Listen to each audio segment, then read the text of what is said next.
Bentornato regionale, dopo un mese lontano dal suo stadio condito da 3 vittorie e un pareggio in trasferta, il Giarre torna a giocare in casa e affronta il Villarosa, avversario temibile e vicino alla zona playoff. Tante novità nell'11 iniziale di Mister Catania. Acciaccati Mongelli e Leotta, panchina per Bozzanga e centrocampo inedito, col trio Barbagallo, Cristaldi e classe 2006 Paterniti. In difesa torna a disposizione Urso dopo 2 mesi e Spampinato dopo la squalifica, con Sardo e Lopez che completa nel reparto davanti a Bollati. Davanti Sinatra 10 sulla 3/4 alle spalle di Tornitore e Dumitrascu. Giallo-blu arrembanti fin dalle prime battute del match. Urso salta con una finta di corpo un avversario, poi alza la testa e va in profondità per Tornitore, posizione regolare. Tornitore entra in area a contrasto con Losada, Tornitore il destro, calcia male. Sinatra spalle alla porta, scarico l'indietro su Urso. Urso in verticale per Tornitore, la sponda verso Dumitrascu. Dumitrascu al volo, ci mette le mani Sienco. Ancora Giarresi in avanti, Spampinato per Cristaldi, alza la palla verso Paterniti.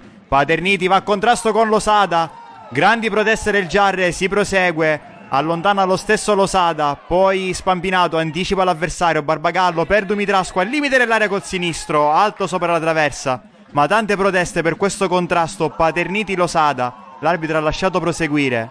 Nel finale di primo tempo si fa vedere anche il Villarosa in attacco, Buscemi sulla stessa fascia a destra verso Boyle, cross basso, arriva di gran carriera Bonanno che però calcia alto. Dopo un primo tempo dalle poche emozioni prova a dare una scossa a Mister Catania al suo reparto offensivo, effettuando subito 2 sostituzioni, dentro Mongelli e Leotta, fuori Barbagallo e Dumitrascu. Rimessa laterale di Lopez a cercare subito la testa del neoentrato Leotta, poi Medenica alza 2 campanili, si lotta sulla palla vagante, la mette giù Sinatra, poi Bolo ferma, Tornitore gli stradica via il pallone sulla 3/4, rimpallo, il pallone finisce a Mongelli in area il destro, traversa clamorosa. Corner per il Giarre, lo batte Urso, respinge Bo, ancora Urso torna sul pallone, rientra sul mancino, cross morbido all'interno dell'area, allontana la difesa, Sinatra alla conclusione, respinto, Tornitore col tacco in qualche modo, Sienco si salva. Sardo rilancia nella zona di Sinatra, che appoggia di prima per Tornitore, gira benissimo verso Leotta,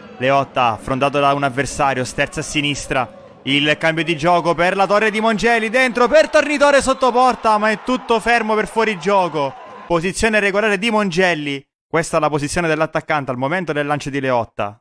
Assalto all'arma bianca dei gialloblu nel finale, Cristaldi all'indietro verso Urso pressato da 2 giocatori, riesce in qualche modo a salvarsi, poi cambia gioco per Tornitore, posizione regolare, Tornitore all'interno dell'area, Tornitore punta Bo, rientra sul destro, prova la conclusione, blocca Sienco. Il Giarre ci prova fino alla fine, anche nel recupero, Urso dentro, allontana Bonanno, la mette giù col petto Sinatra, attaccato da 2 giocatori, Sinatra spezza il raddoppio, grande giocata, cross morbido per la testa di Mongelli che sblocca il punteggio al 91esimo e il gol che vale il primato solitario in classifica. Fabio Mongelli, 4º gol consecutivo, 7º in campionato, il Giarre va in vantaggio.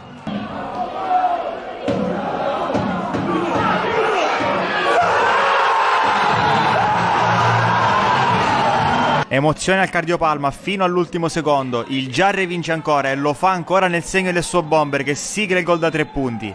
Una rete che vale il primato solitario in classifica visto il pareggio del Camerata in quel di Belpasso. La prestazione odierna ha confermato nuovamente che la squadra non molla mai, a dimostrazione di quanto sia affettato questo gruppo. Tutti i fattori che saranno fondamentali per il proseguo della stagione, a partire da domenica prossima, quando i gialloblu chiuderanno il girone d'andata del 2024 in casa del San Pietro.